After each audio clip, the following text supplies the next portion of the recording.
Right now at noon, multiple first responders were called to a structure fire at Timberlaw's mobile home last night.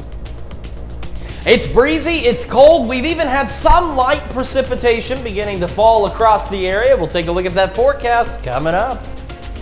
Plus, the countdown is on to ring in 2024, and the iconic Times Square New Year's Eve ball is unveiling with a new design. The 4 states' most watched news starts now. Good afternoon, and thank you for joining us on KOAM News at Noon. I'm Caitlin O'Shaughnessy. In today's top story, local hospital patients get an unwelcome holiday season surprise as some of their personal information could be leaked in a cyber attack. Integris Health Facility, which operates a hospital in Miami, Oklahoma, is alerting patients of a cyber attack. Someone has breached the organization's computer files, which include patient names, addresses, dates of birth, social security numbers, and email addresses. The breach apparently occurred on November 28th. On Christmas Eve, many patients received an email listing the specifics of their personal information. The author asked for a $50 fee to not sell the data on the dark web. Law enforcement officials and Integris asked those who received one of those emails to not respond or click on any links. Instead, they recommend you freeze your accounts with Equifax, Experian, and TransUnion. They say that should prohibit someone from opening an account in your name. And authorities say a small home was destroyed after an overnight fire in Commerce, Oklahoma. It happened just after midnight yesterday morning on the 400 block of South Elm. Officials say it was a garage behind a residence that had been converted into a home. A woman was treated at the scene for minor injuries. The cause of the fire is unknown, but authorities say space heaters were present. And authorities investigate a fatal crash from Christmas Eve. Troopers say 2 people traveling south on State Route H through Fresh Heights failed to negotiate a sharp turn, left the road, and hit an abandoned house. The passenger, Mary Smith of Tupelo, Illinois, died at the scene. The driver was transported to a hospital in Joplin with moderate injuries. And the Missouri State Highway Patrol releases its annual post-Christmas traffic report. The MHP say 2 traffic fatalities occurred over the Christmas holiday weekend.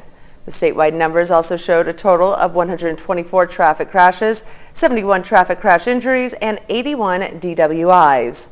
These numbers show significant decline from last year's 1,017 traffic crashes, 318 injuries, and 4 deaths.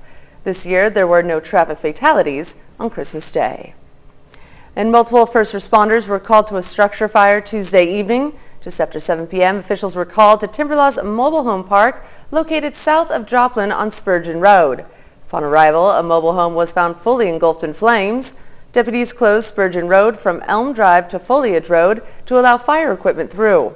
Reddings Mill Fire says that the fire and the 3 occupants of the home made it out safely, and all units were dismissed shortly after 9 p.m. The cause of the fire is still unknown at this time.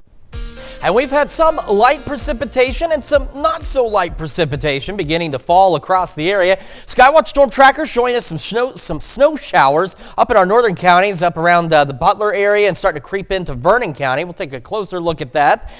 You can see I-49 as you head up right out of our viewing area. Some light snow falling out there. Now, we've been watching even traffic cameras out of Kansas City. It's been snowing off and on up there since this morning. Most of it's not really sticking to anything, but it is leading to slick spots on the roadways. Down a little further south, you can see a few more of these snow showers. Mount Vernon, Monette, just to the east of Neosho. However, up until recently, there was precipitation falling in Joplin, although it was not showing up on radar. And that is going to be the case with some of this, as we'll have flurries falling, but it's not going to show up on radar because it's just not dense enough.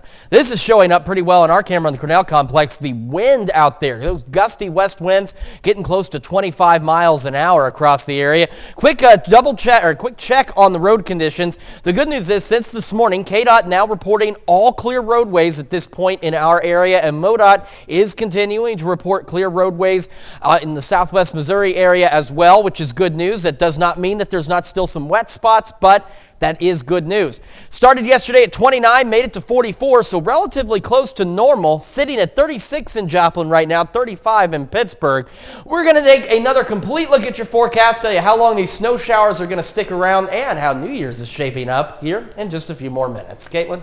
Thanks, Chris. Well, a Higher Power Garage in Joplin provided more than $50,000 of free labor for car repairs this year. Single parents, low-income families, and individuals are supported by the initiative. KOAM's Fernanda Silva spoke to a single mom whose life changed because of the programs offered. I didn't have a car to go to my job, so I lost my job and I couldn't, continue on with life until I got back on my feet. For many people, not having a car means feeling limited. For Jillian Heathcliff, for example, it meant she was not able to take her kids to school, to the park, and even to go to the grocery store. The loss of transportation be a start of a spiral that can end in homelessness. And it's their car breaks down, they can't get to work, they lose their job. That causes them to lose their house or apartment, and it just goes from there. Things changed for Radcliffe when she was able to buy a 2003 PT Cruiser for $500. It felt so good. My kids were so excited. They're like, we can go to the park now. She's one of the beneficiaries of High Power Garage, a nonprofit where auto mechanic Mike Gideon is the president. We feel like it's our responsibility to make a difference in our community and to share the skills and the abilities that God give us. This year, the nonprofit sold 20 low-cost cars, vehicles donated by the community, fixed and sold for $500. The initiative says they also offered more than 300 repairs in 2023. Just walk alongside somebody for a minute and help them through a tough patch to help them get back on the right track to move forward, then that's exactly why we're here and what we want to do. Walking alongside to help them drive alongside. In Joplin, Fernanda Silva, KOAM News.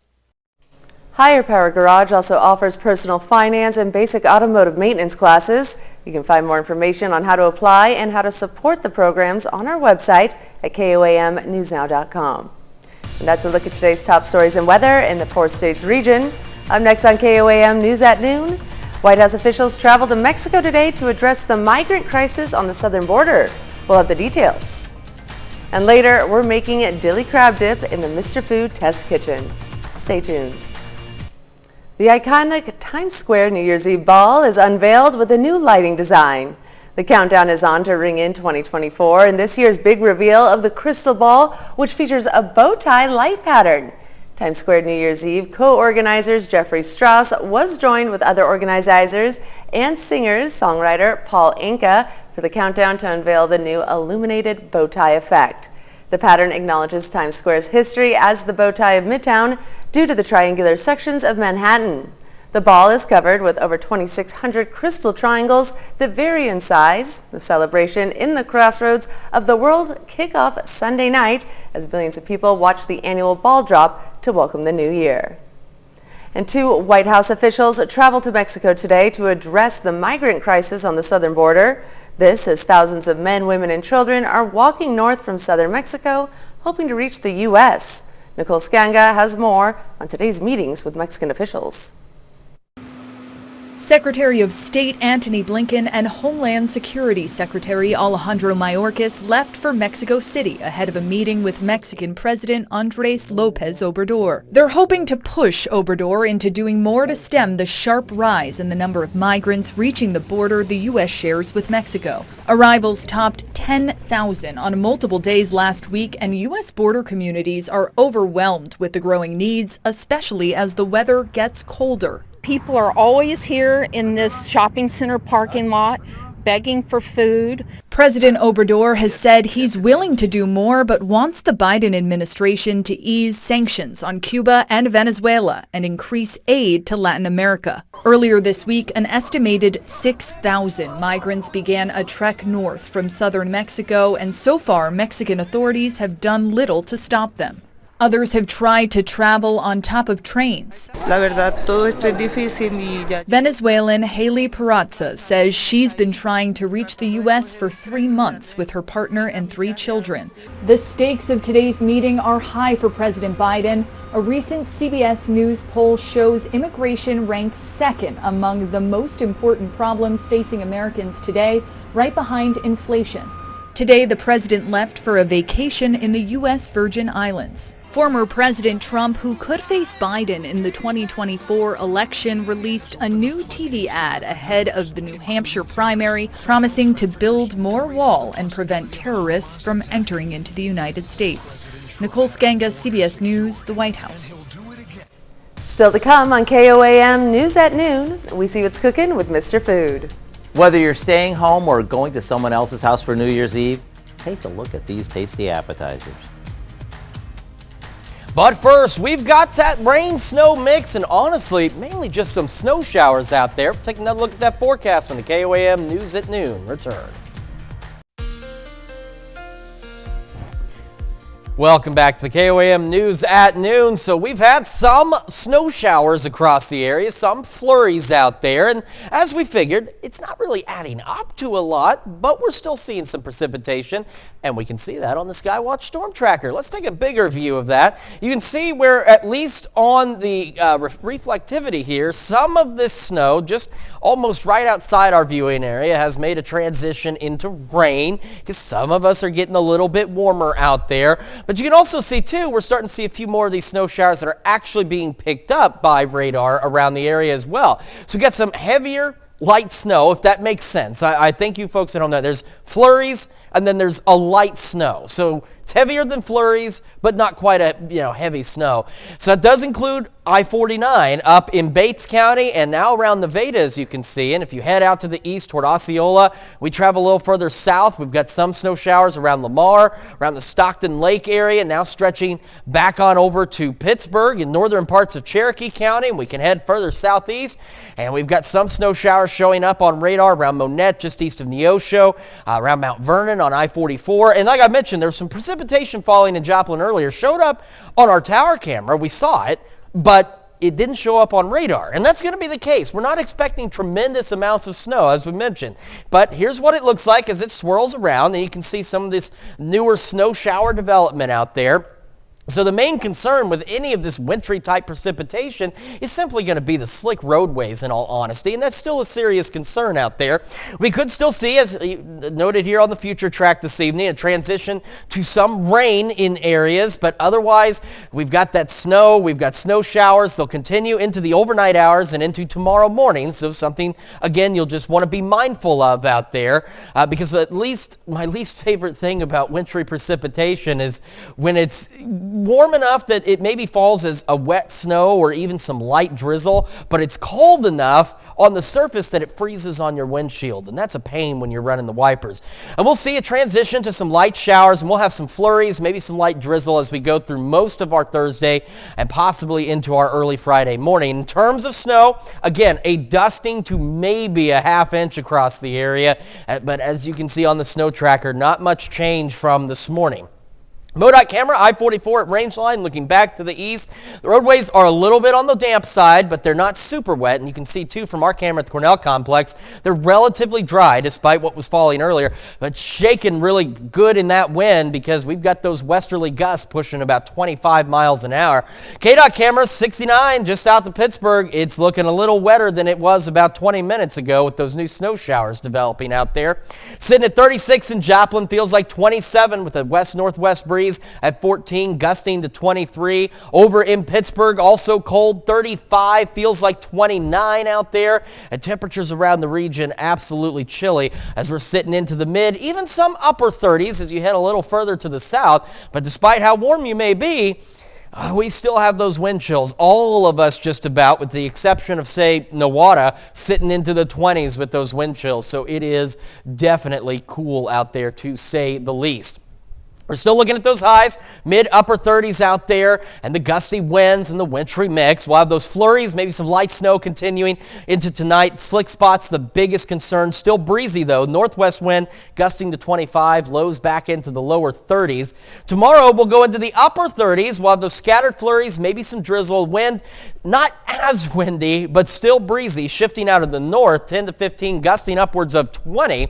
As we head into our Friday, a little warmer after the snow showers clear out. Not a bad Saturday, upper 40s out there. And as we kick off the new year, well, temperatures, it's going to be cold the first day, and we could see a few showers on New Year's Eve, but otherwise not too bad, and at least the sun's going to make a return as we head into the first day of 2024. All right, we'll be counting down. Thanks, Chris. And stick around because we're making dilly crab dip in the Mr. Food Test Kitchen. We'll be right back. It's time to check in with Howard in the Mr. Food Test Kitchen. Today he's making dilly crab dip. Take a look.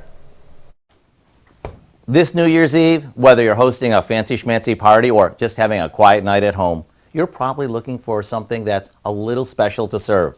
The good news is that we have a hot and creamy appetizer that is New Year's worthy, even though it requires only 4 ingredients. Here's what we do. We beat together some softened cream cheese with fresh chopped dill, a little lemon juice, and a generous amount of chunked up crab meat. As for the crab, that can be the real stuff, or if you're looking to save a bit, the imitation crab works just fine here. After this is well blended, we spoon this into a baking dish or into a couple smaller crocks. That way we can spread them around the house so everyone can get it. About a half hour before you're ready to serve it, pop it in the oven until it's heated through and the top gets a bit golden. Put these out with crackers and your favorite veggies, and it's a party. It's the ultimate hot and creamy appetizer that is downright addictive. Of course, the recipe for this dilly crab dip is online now, just in time for you to start New Year's right. I'm Howard in the Mr. Food Test Kitchen, where every day we're looking for a fancier way, without all the work, for you to say, ooh, it's so good. To find this recipe, along with many others, just head over to our website at KOAMnewsnow.com. Now here's a look at our 4-state market prices.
All right, we'll have that rain-snow mix through the day, and then it'll turn into some light snow and flurries through the evening and overnight. Again, no major accumulations. Watch out for slick spots, though.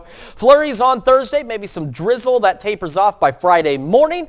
We got a pretty decent Saturday. Showers New Year's Eve, and then sunny but cold for the first day of 2024 as we go into the upper 30s. All right, and Dow, what do you have for us tonight? Well, a lot coming up at 5 for starters. While a breast cancer diagnosis of any kind can be life-altering, a diagnosis of metastatic breast cancer can be devastating. But new advances in treatment are helping patients live longer and healthier lives. Plus, how to tell if your wrapping paper can be properly recycled. And our pet vet expert answers your questions. It's about what happens to the reindeer now that they're done with their annual duty. It's pretty interesting. I bet it is. Look forward to that. Yes. And that's the news for now, so thank you for joining us on KOAM News at Noon. Have a great rest of your day.